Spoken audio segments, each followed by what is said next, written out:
So it's nice to get Darcy Yeah, yeah. So some airtime here. she does. I think she did some of the backups before, and then this was like the only time that uh, that Billy, I guess, relinquished control and let somebody else do something with it. And she ends up singing this one. And there is a B-side version, another version of it where it's his voice on there, and it's weird. I actually prefer that version. Oh wow. This was never one of my favorites, but I do think it's fantastic to close it out because it's just it it like strips everything out. Everything else we've had before is all stripped out at this point, Well, you know? yeah, and some of it's like, oh wait, who accidentally put this track on the end of it? Right, exactly. And it's just, I mean, it's such a contrast from the heavier songs that we started the album with, you know. And maybe it's one of those things where like, hey, we got to front load the album because if we're ever going to get any airplay or anybody's going to buy this thing, they're only going to listen to the first three tracks, you know. Yeah. There's science behind that or whatever. But I think it's really cool to pick something like this. And I think in Daydream you can see where, you know, maybe future albums where some of their songs come from, because this kind of takes it that direction. Yeah. And I think it really is kind of cool if you then listen to Smashing Pumpkins. If you listen to this album and then you go right into Siamese Dream, then it brings it right back up, you know. And I think I think that's probably one of the reasons why that's on there. But again, not one of my favorites because I kind of like the heavy stomp, the quiet to the heavy stuff. I like the big drums. I love all that stuff. And this is very, very mellow. And then, you know, But you and do get some there's a little there's like this haunting guitar and strings yes, element to this as well, which is just like, oh, this is very interesting as we're closing. And the Daydream part of the track ends in less than 2 minutes. yeah, And then right. at 2:07, I think you may have been going here. We go into the hidden track, I'm Going Crazy. Yeah, yeah. So when we listen to this on the CDs, and I assume everybody that's going to listen to this podcast is going to remember this. They're probably our age, but you would look down at the CD player and you'd be like, "Wait, the album's over, but the numbers are still going. Like, why is that doing that?" And you're like, "Oh, there's a hidden track." Yes. Oh, so bonus.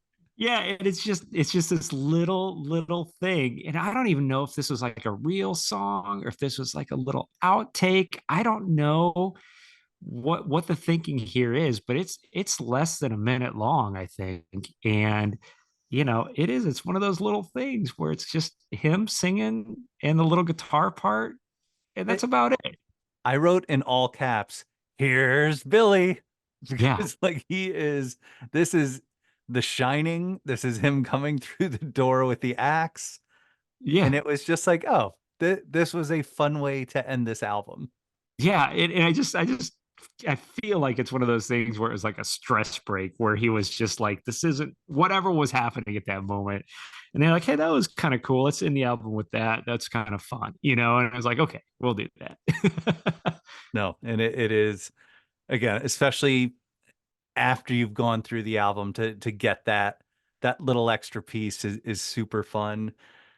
This was amazing. I got to learn more from you.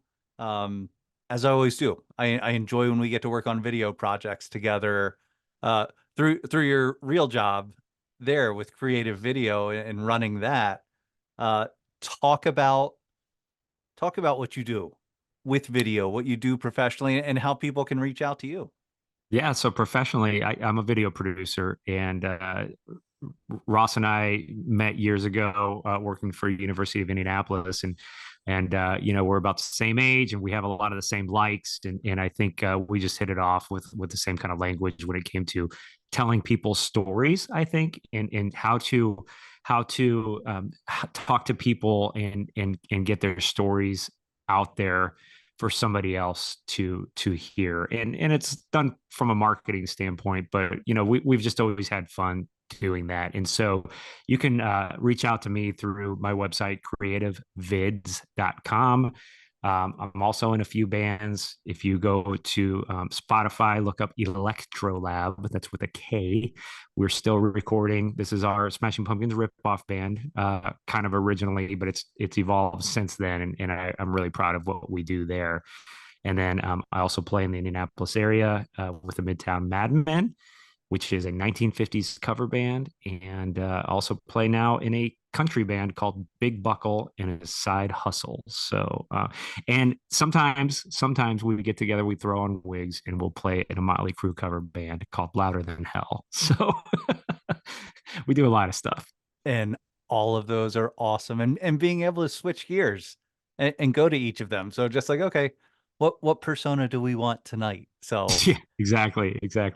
that is awesome. So everyone check out Electrolab and the other albums there. If you need any video done, Ain is a dream to work with, from concepting to the editing process to just working through things. And I enjoyed it every time we've been able to work on something as well. Happy 50th. Thank you. Happy upcoming summer and concert season. And I hope to see a couple of your bands play. Yeah, well, I'll make sure we get you out there, and I'm sure I will see you at some concerts this summer. Very good. Ain, thank you so much for joining the Album Cockpit Podcast.